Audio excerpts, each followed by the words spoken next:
तो गाइस हम लोग अभी पद्मिनी महल के मुख्य द्वार पर प्रवेश करने वाले हैं और रानी पद्मिनी, जिनको इतिहास में राणा रतन सिंह की पत्नी के रूप में जाना जाता है, और यह बहुत सुंदर और जौहर के लिए इन्हें जाना जाता है। जिस दिन अलाउद्दीन खिलजी ने चित्तौड़ पर आक्रमण किया था सन 1303 में, रानी पद्मिनी, जिस दिन पद्मावती भी कहते हैं।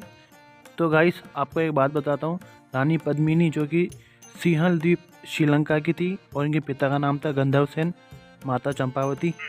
राणा रतन सिंह ने स्वयंवर में राजा मलकान सिंह को हराकर पद्मिनी को अपनी पत्नी के रूप में चुना और उन्हें चित्तौड़ लेके आए। राजा रतन सिंह एक कला प्रेमी भी थे। उनके दरबार में एक संगीतकार था जिसका नाम था राघव चेतन। वह राघव चेतन एक जादूगर भी था और उसने अपने इस प्रतिभा का उपयोग दुश्मन को मार गिराने में करता था। तो यह बात ओपन होते ही राजा रतन सिंह ने उसको अपमान करके चित्तौड़ से बाहर निकाल दिया। तो राघव ने अपने अपमान का बदला लेने के लिए अलाउद्दीन खिलजी से मिल गया और चित्तौड़ पर आक्रमण करने के लिए खिलजी को उकसाया, और खिलजी ने पद्मिनी के बारे में सुनकर चित्तौड़ पर हमला बोल दिया। राघव चेतन वहाँ से चला गया, लेकिन उसने मन में ठान लिया कि वह अपने इस अपमान का बदला लेकर रहेगा।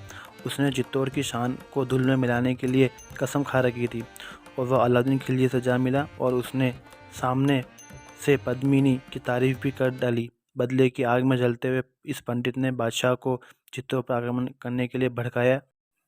अलाउद्दीन खिलजी ने दिल्ली से अपने दूत के हाथों एक पत्र भिजवाया और उसमें यह लिखा था कि हे राजा रतन सिंह, अपनी सुंदर पत्नी को पत्र मिलते ही बादशाह आलम खिलजी के महल में भेंट कर दो, अन्यथा चित्तौड़ को मिट्टी में मिला दिया जाएगा। यह पत्र पढ़कर राजपूत सरदारों की आंखें और अंगारे बरसाने लगी। दिल्ली की विशाल सेना थी। फैसले में देरी हुई तभी दिल्ली के सुल्तान अलाउद्दीन खिलजी का एक और संदेशवाहक चित्तौड़ पहुंचा। गोरा ने पत्र पढ़ा जिसमें लिखा था, ए सिसोदिया वंश की कुलदीपक महाराणा रतन सिंह, क्यों न हम दोस्त बन जाए। पहले ही अनेक युद्धों में हम अपनी फौज बर्बाद कर चुके हैं। मुझे दुश्मन की जगह दोस्तों का दर्जा दे। आगे उसने लिखा कि मैं आपकी नाज़नीन बेगम का दीदार चाहता हूँ। दोस्ती की उम्मीद में अलाउद्दीन खिलजी। तो गाइस अगले ही दिन अलाउद्दीन खिलजी 4 सवारों के साथ चित्तौड़ आ गया।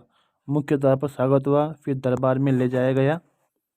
दरबार में महाराणा और खिलजी की ऐतिहासिक भेंट हुई। महाराणा की ओर से दावत दी गई और सभी सभासद और बादशाह के 4 साथी दावत में थे।